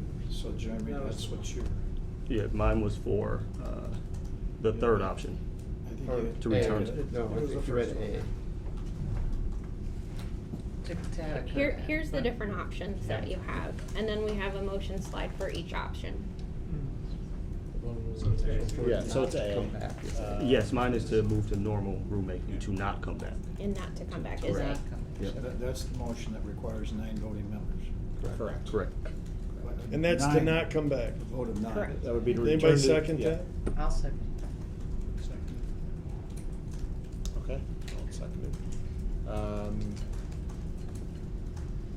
Okay, so this, all in favor of? We have a discussion on the motion. Yeah, I'm sorry, discussion on the motion. Yeah, go ahead, Dave. That'd be appropriate to do. The concern that I've got about not having it come back is I'm concerned about the effect it's gonna have on the 201 and some of the other aspects of it. If it was just restricted to the drinking water, I've heard enough personally in all the discussions we've had here that I'd be comfortable going with option A. But I feel like there's other things that have been brought up and discussed, and I just don't feel like it's been wrestled to the ground yet. And I guess I'd personally like to hear the comments from the public, comments, and then come back to this committee. So I guess it would be really, to Grant's earlier comment, to just not vote at all, and have it go to the public hearing and then come Any other discussion on the motion on the table? What's the normal process to have it voting support and then have it come back? That would be a different, That would be B. That would be B, right. So that would result in us moving it on to a public hearing, but as we talked about, the department would generate that agency report, and then after the public hearing, we would have 120 days to meet and consider that, and do something at that point, so. Well, Any we other? gotta be careful, because this really isn't A, B, and C, that's the voting. You gotta go to the motions if you wanna make sure you're dealing with the right options, because there are 4 options, not 3. Right, but we have a motion and a support on the table, so for now, we've gotta deal with that first. You're right, you're right. Correct. But I think to make sure that you know the right motion, you gotta go flip the screen back to when Okay. Jeremy first spoke, you had up the first. That one. Not that. That's Not it. that Yeah, one. That's the motion to on be the clear, table. that's the motion that Jeremy has on the table. No, it didn't. No, that's, That's saying don't send it forward or don't. And this one requires 9 affirmative votes. No, it's Oh, saying it's move not it a- forward, but this not one. under the oversight of the. He moves it the forward, but committee. not under the oversight of this Oh, committee. oh, I get it. This is the one that kicks it out, and we don't see it again. That's correct. Gotcha. Is that correct? That's correct. And this one requires Yeah. the nine voting members, whereas the other one, the next motion. Just a majority. That we're on. Requires would be- 7. Requires 7, and we say that it meets the criteria and go to public hearing. By not voting on it, we don't say that one way or another about the criteria, but it goes to public hearing and comes back. Is that? Mhm. Correct. Yep. Any other discussion on the motion on the table? Yeah, Shane? So I'm hearing the question about, obviously not wanting any delays, but I'm trying to understand, do we think there would be a substantial or a delay if we do bring it back here? I guess that's what I want to understand before I take a stance one way or the other. That makes sense. Yeah, If we're not delaying the process, but we have a chance to sit down and understand the full process of what happened and sit down and talk about the public comment before we move it forward, I think it kind of fulfills, Right.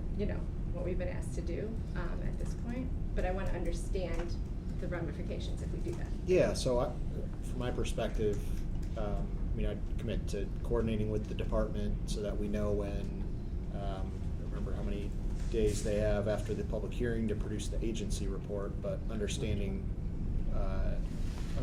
when that agency report is going to come across our desk, and schedule a meeting as shortly as possible thereafter to consider that. So I'd hope that we would, if we did vote for it to come back across our table, that we would minimize any type of delay in the process. So I think that's a legitimate question. I just worry that it says one or more meetings, and then there's another 120 days. I guess I don't have a lot of confidence that it wouldn't keep going. So that's what I worry about. I love your idea, but it sounds like you can't do it, because I would trust you, and the vice chair, to if nothing came up that's a big deal, go for it. But, so is there no way we can self-impose that? No. There isn't. I don't think so. On the question of timing, James, I think this is a question for you. Call the shot. My understanding is JCAR has 1 year after public comment to take final action. There's a number of steps that they can take. One of them is 1 year. I think they have additional steps they can take that would delay it beyond that.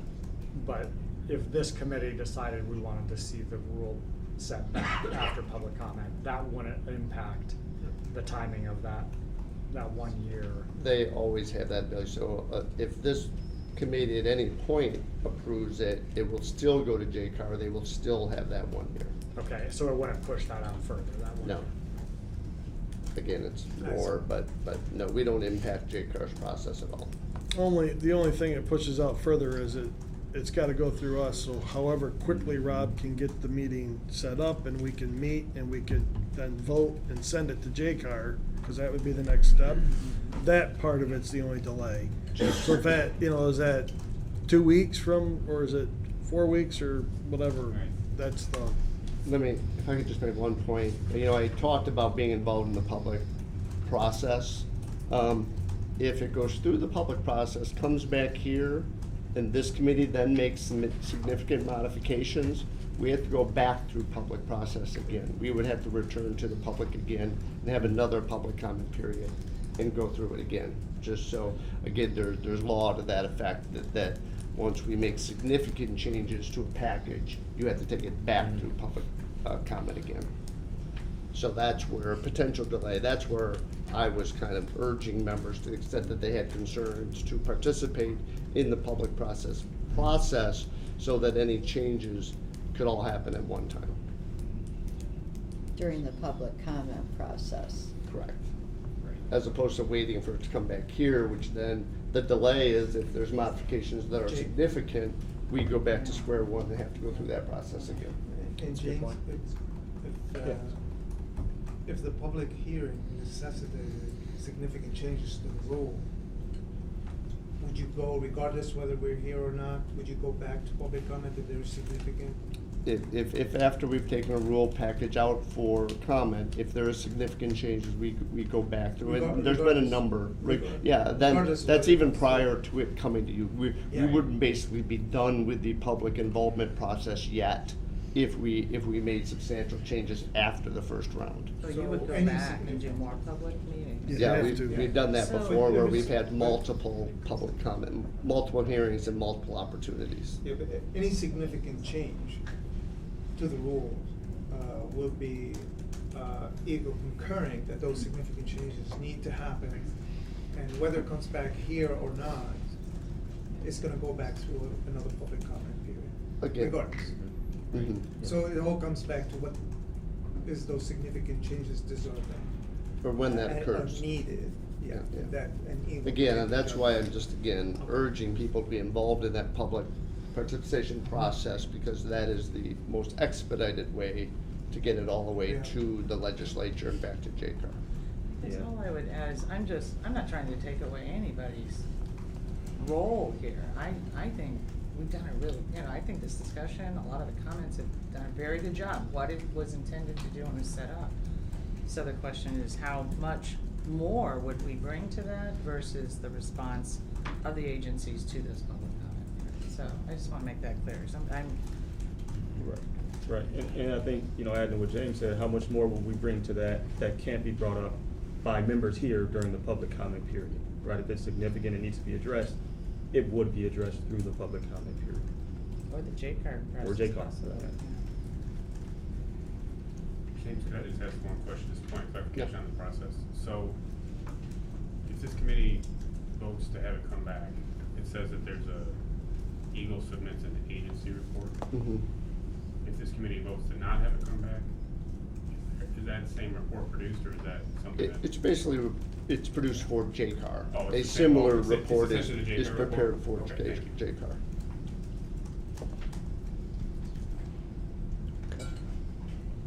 Any further comment on the motion?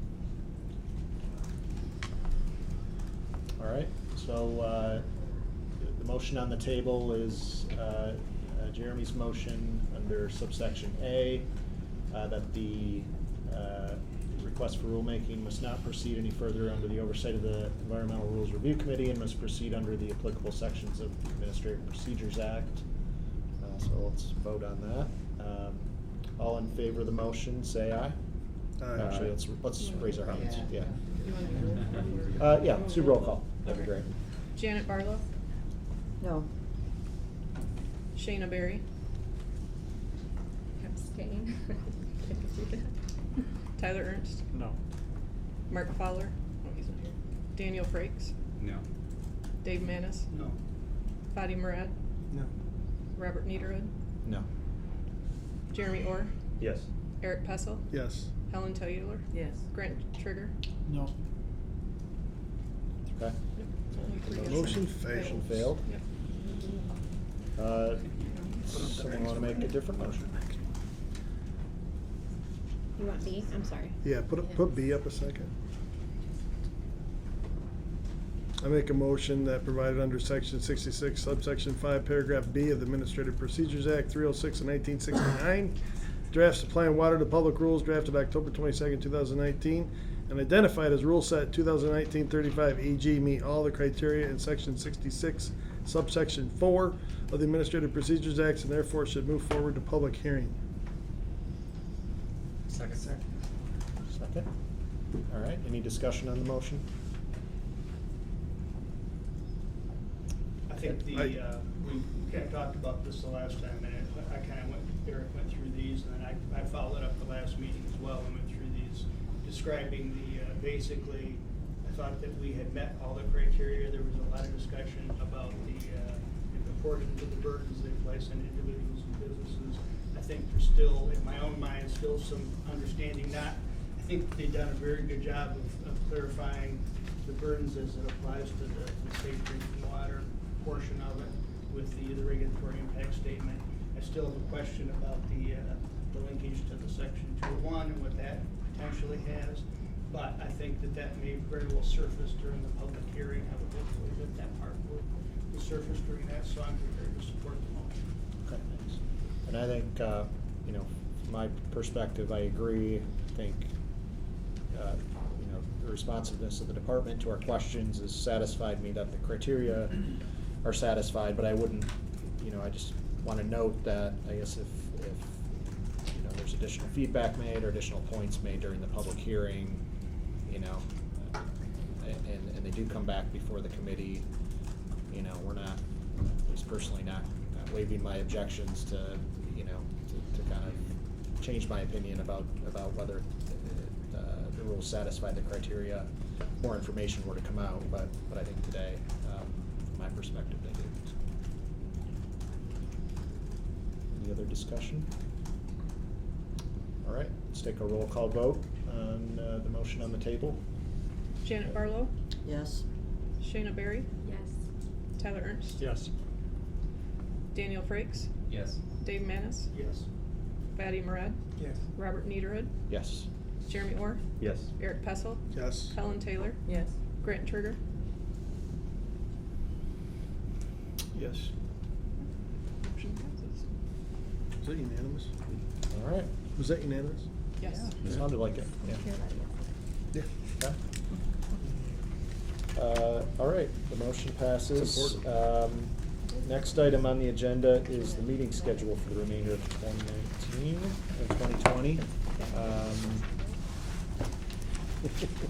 I thought, Dale, I don't know if you talked to Dave about the meeting schedule at all. I thought he had some thoughts that particularly wanted to discuss. I guess in terms of a December meeting at least, unless the department tells me otherwise, I don't think there are any new rule sets on their way, right? Not that I've heard. no. Yeah. Well, we do have a regular scheduled meeting that's scheduled next week. Next too, week, can that we should cancel that one? Yes. Unless there's any objection, let's cancel next week's meeting. All right, I guess is there? There's one so we had scheduled for the December 19th. 19th, right? Only if, You know, only if we're through public comment and they put it all together Sure. and they need us to come together, I don't see any reason why we need to be here. Here, You might wanna here's leave a that slide one on books this, for so if now, you'd like to to see that. establish a schedule for 2020. Yeah. And it might be somewhere you can do a conference call meeting or something and just adopt it. If you do realize there's no other business, you might be in a more perfunctory way be able to adopt a schedule for 2020. Yeah, that's true. That's the only That's thing true, you 'cause I don't would- have at the moment is you wouldn't, unless you want to just schedule We a do. date. Do we have something that's? We do, yeah. Oh, Into right. 2020? Yeah. Is that Yeah. on the Is next? that, maybe I forgot to include it. There's the schedule up there, Rob, on the public hearing, so they're thinking that March is when we first that's would be helpful. needed. Yeah. So if we just know, if there's more than a bunch of us at the public hearing, do we have? to, Potentially, like, they can have it ready by February. do Oh, look. meetings for it? What's that? Oh, if When you yeah, have more public than meeting. numbers. Not if you're not deliberating on basically rule committee work. Mm-hmm. Rob? So I think. I have a question about the schedule up here for the public hearing. My understanding is this schedule would have been in effect if we had taken Jeremy's motion or our motion. Is that correct? As far as the public hearings and getting everything Yeah, either together? way. Correct. Yep. I wanna make sure that there's a sense out there, I think, sometimes that we're here to delay things and to pass on to Fides and Shayna's part. I think we're gonna be able, it's gonna come back to us, but we can make a decision pretty quick and make a determination. The actions we took today are not gonna delay the schedule. Correct. Yeah, They or don't at have- least doesn't through, have- yeah, the March thing. This would have been in place whether we voted for that motion. I just wanna make that, Yeah. that we all, Thank you. that we all understand that we're clear about that. Actually, Eagle put the slide together thinking that that's how we were gonna vote. Because they wouldn't need the last bullet if we would have voted on the first motion. I also have slides for other votes too. Oh, you do? Okay. So I think maybe we cancel next week's meeting, and keep the December 19th meeting. If we decide we don't need it, we can cancel Right. it. And I think there is a 2020 schedule out Yes. there. It's the last Thursday of the month. Yeah, so let's just keep it as is and. For me, this Thursday's worked out well. Yeah. So, I mean, it's. In January, you have 5 Thursdays, so it will be the 31st then, or is it the 24th? 30th or the 23rd. Oh, I'm in the wrong year, thank you. It's the 30th. It's Don't the- skip a year, It's the last please. Thursday. Time's fast enough. Okay, it will be the 30th, all right. And I can send out. Have you meeting put out, notices. you haven't put out the meeting requests for those, have you? No, I can send those out though. I'll That'd send be those out great. to your personal. Yeah, because it's none of mine. But March would be the key one relating to this topic. So- unless there's something- And if we need to adjust depending on when the agency report is ready, we can do that. I'm gonna do So So it's- the third, so January 19th? January 16th? 30th. Or January 30th, the last The Thursday. last. February 27th, March 26th, April 30th, May 28th, June 25th, July 30th, so. Okay, well, for the short term, if we go to this schedule and we're looking at March, the department would work on a schedule where you would be targeting right now before the committee on the 26th of March. Probably. I mean, you know, again, it's all dependent on the Right. public hearing schedule, since we haven't established those dates yet, and that we then have to summarize and respond to, Right. to comment received, but we'd be aware of your schedule and And so, I don't remember we decided before whether it's the call, the chair or not, but we could have a special meeting, you know, rolled in here as well. Right. And relative to my earlier comments, I would suggest we look at February 27th as a working session. We sit down, have a conversation, there'll be something going on in the public hearing process, other things we want to talk about. And my proposal to do that is for us to talk, I'm really interested in hearing more about how Eric's going to approach some of this, and those kinds of conversations would help us, I think, be in a position on one meeting to decide whether we're going or not. I think if we spend more time on a parallel path, we should be able to do that, would be my thought. So, to the chair, maybe we look at February 27th as a working session, to kind of see where our generally subject to whatever other rules packages might be coming along, and at least for now, anticipating the prospect that it might be a package on the 26th or sometime thereafter. That's good, good suggestion. In that spirit, is the agency comfortable giving like a verbal update on how it's going? Because I know you have this report and but would you feel comfortable saying this is the way the wind seems to be okay, blowing? and we could probably at least summarize what we have heard at public hearings at that point, but it's hard to say without, I don't want to presuppose what level of detail is there, so, but we could at least give some sort of summary of what's happened. How many people attended, you know, Because we things won't like know that. all that, so without somebody saying something. And then when you do come out with a schedule for the public hearing, just as a courtesy, you want us to be involved, could you make sure that we get a copy of the? Oh, you'll be getting them. Okay. Oh, yes. So we'll know where the public hearings are, and if people that we know have concerns, we can refer them to, here's the schedule of the public hearing. It sounds like it's gonna be in Kalamazoo, Oscoda, and Ann Arbor. Was somebody announcing a schedule No. or predicting? I'm just predicting based on 2 to 3 cities impacted by PFAS.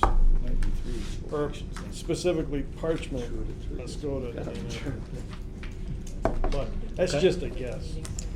What's that?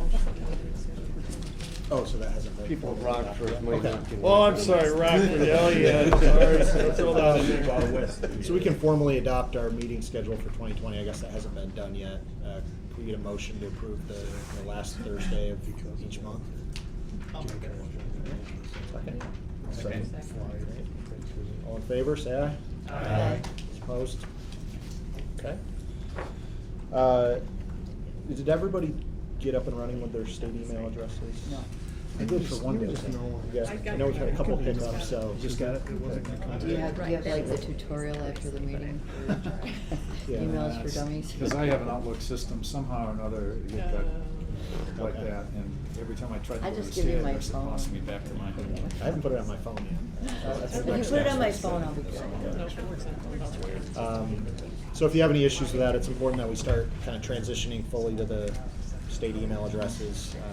So hopefully, if you have any issues, Kendra can, one person. Tell me nothing, like, this is really a meeting. All right, I'll be there. entertain a motion to adjourn. Second. Second. All right. All in favor, say aye. Aye. All right. Yay. Adjourn. Thanks, everybody. Gotta go.